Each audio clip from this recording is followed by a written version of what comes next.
ও ঔষধ বিতরণ করা হয়েছে। বৃহস্পতিবার সকাল থেকে শহরের কলেজ রোডস্থ দিবার্স রেসিডেন্সিয়াল মডেল স্কুল অ্যান্ড কলেজের প্রাঙ্গণে খাজা মোজাম্মেল হক রহমাতুল্লাহ ফাউন্ডেশনের উদ্যোগে ৩৯ জন চিকিৎসক রোগীদের ডেকে চিকিৎসা প্রদান করেন। সকাল 10টায় বিনামূল্যে চিকিৎসা ও ঔষধ প্রদান কার্যক্রমের উদ্বোধন করেন খাজা মোজাম্মেল হক রহমাতুল্লাহ ফাউন্ডেশনের চেয়ারম্যান খাজা টিপু সুলতান।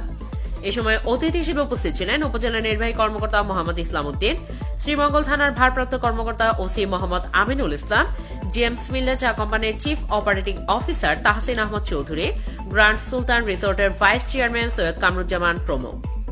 আয়োজকরা জানান, এই চিকিৎসা সেবা কার্যক্রমে রাজধানী ঢাকা ও সিলেটের স্বনামধন্য বিভিন্ন হাসপাতালের শিশুরোগ, স্ত্রী ও প্রসূতি, চর্ম ও যৌন, gastroenterology, urology, orthopaedics, general practitioner, medicine, নাক কান গলা, নিউরোলজি বিভাগের ৩৯ জন বিশিষ্ট স্বনামধন্য চিকিৎসকরা অংশ নেন।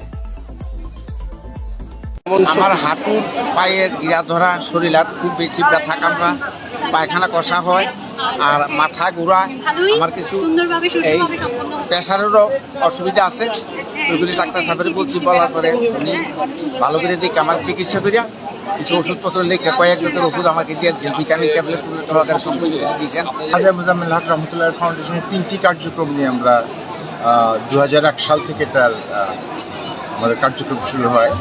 তো আমি আমার কথায় বলেছি যে একটা হচ্ছে বিনামূল্যে চিকিৎসাপত্র, ওষুধ ছাড়া যেটা হয় ওটা অলরেডি কন্টিনিউ করেছি আমরা ঢাকার শ্যামলীবাগ থেকে, হেড অফিস থেকে, আর একটা হচ্ছে শ্রীমঙ্গলের জান্নাতুল ফেরদৌস কমপ্লেক্স থেকে। তো ওটা হচ্ছে আমাদের রেগুলার ডেইলি আমার ডক্টর বসেন, ওনার বিকেল থেকে রাত পর্যন্ত যারা দরিদ্র পীড়িত মানুষ আছেন তাদের কাছে ফ্রি চিকিৎসাপত্র, প্রেসক্রিপশন আমরা দিই, বাট মেডিসিন ছাড়া। এটা প্রথমবারের মতো শ্রীমঙ্গলে হতে যাচ্ছে উইথ মেডিসিন, বাট এটা অতীতে আরও আমরা করেছি 2003, 4, 5, 6 পর্যন্ত করেছি, মাঝখানে বন্ধ ছিল বিভিন্ন কারণে। তো যেহেতু আমি এখন শ্রীমঙ্গলে চলে এসেছি, তার জন্য প্রথমবারের মতো একটা শুরু করলাম।